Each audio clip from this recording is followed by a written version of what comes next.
Merhaba arkadaşlar. Bu soğuk havalarda çocuklarımız gerçekten çok fazla öksürüyor ve kuru öksürük oluyor. Ciğerlerde tıkanma oluyor. 2 ay sonrasında bal ve zencefil karışımı çok güzel bir karışım yapacağız. Bunu sabah ve akşam tok karnına verebilirsiniz.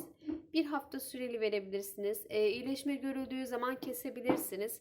Ciğerlerde çok fazla balgam ve tıkanıklık varsa bu şekilde ben evde bir tatlı kaşığı bala, bir çay kaşığı zencefil karıştırdım.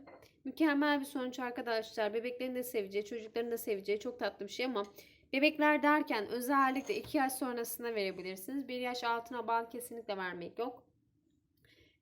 Tıkanma olabilir. O yüzden rahatsızlık verebilir ama 2 yaş sonrasındaki çocuklara uygun görülüyor. Ve ben kızıma veriyorum. Çok şükür çok rahat ediyorum arkadaşlar. Sizin de kullanmanızı öneriyorum.